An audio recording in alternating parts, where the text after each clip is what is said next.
the next question that comes to our mind is that why we are studying these Banach algebras, and if we are studying these Banach algebras, can we connect it with the spectral theory that we are studying? So here, corresponding to Banach algebras, we may define the resolvent and the spectrum set here also. So let's see how. So if for that, if we assume A to be some complex Banach algebra with identity, then the resolvent set rho of x, this is the set of all lambdas such that x minus lambda e is invertible. So you see there is a connection of this definition with the previous definition of resolvent set defined for a operator. In that case, you take some element lambda from C such that you have t minus lambda I to be invertible, right? So all the lambdas in that case which provide this operator to be invertible would be called as the regular values, and the collection of all those regular values would be resolvent set. In this case, we are saying the element from the algebra is said to be present in the resolvent set for x whenever we have x minus lambda e as invertible, right? So all the lambdas are present in the resolvent set corresponding to a particular element x, right?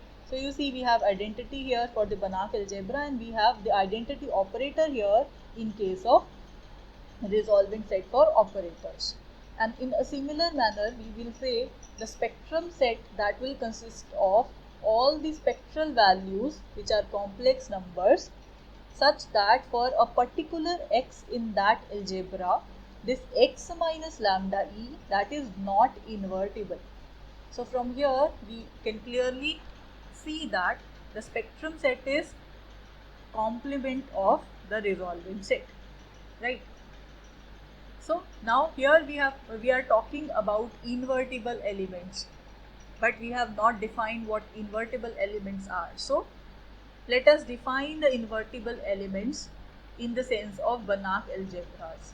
So for any algebra A with identity, an element x belonging to A is said to be invertible, or sometimes this is also known as regular if it has an inverse in A.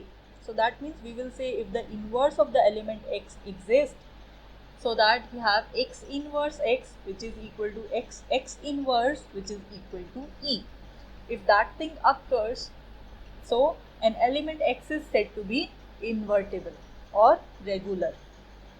Why regular? Because you see, inverting an element solves many problems. It is used to determine the unknown values. So therefore, we call this regular because it regularizes our work of calculating the unknowns. However, if the inverse does not exist, then we call that element to be non-invertible, and sometimes it is also known as singular. So you may relate this word singular with that of matrices, right? So a matrix which cannot be inverted is singular, right?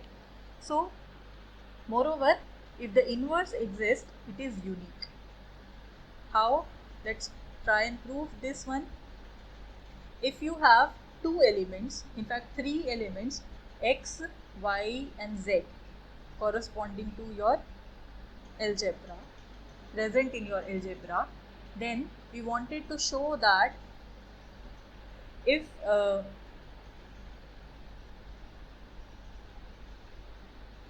that these two elements y and z, they are equal to each other. So here we assume that for x belonging to A, if y is the inverse of A, right, y is the inverse of A as well as z is the inverse of A, then this then this y and z, they are equal to each other. So for that we started here with y, and then corresponding to this y we can write y into E because E is the identity. In place of this identity we may write xz, right, there is no problem. Then we can use the properties of algebra, the first property of associativity, and then we have yx into z. Now instead of this yx, we have identity here, so this is equal to z. So this proves the uniqueness here. So the next question is that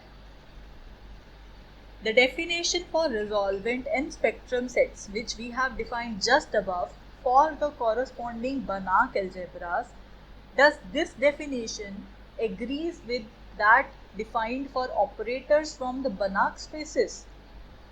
So I have already told you the similarity of this definition with that of the definition defined for operators. So let's see here how this is true. Yes, this is true, that is obvious. But how this is true? So let's see the proof.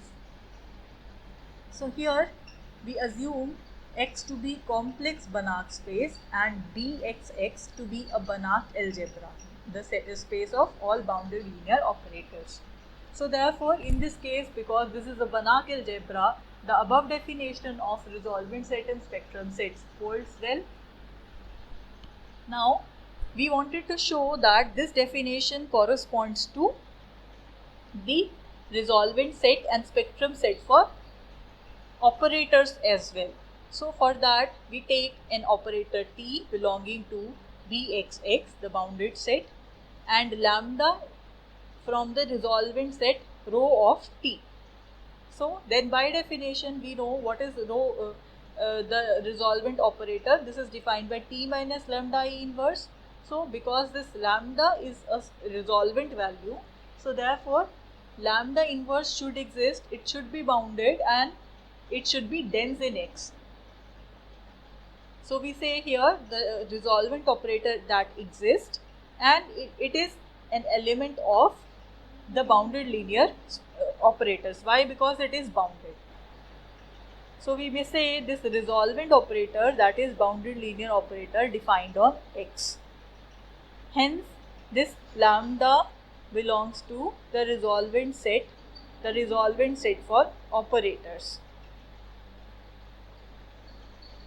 Conversely, this earlier resolvent set, that was for the operator T. Conversely, we say that if you take a lambda from the resolvent set rho of T defined by the previous definition, that means that of operators, then the resolvent operator R lambda T that exists, and that operator is linear, bounded, and defined on a dense subset of X. But since T is bounded, so that means the resolvent operator is defined for all X using this theorem, by this lemma, that if you have T to be linear operator and lambda from the resolvent set, and if T is closed and bounded, then the resolvent operator is defined on whole of the space and is bounded. So therefore, we say this lambda belonging to the resolvent set with the resolvent set defined in a manner by the definition above, that means in the sense of Banach algebras. So therefore, both of these definitions agree, and hence we say both these definitions agree for the resolvent set, because we were talking here about the resolvent set only. So if both of the resolvent sets, that means one from that of Banach algebras and one defined for operators, is both the definitions agree well, in that case we say the spectrum set, being the complement of resolvent set, is also the same whenever you take definition from concerning the Banach algebras, or you take the definition concerning the operators, right? So this is about the resolvent and the spectrum set defined on Banach algebras.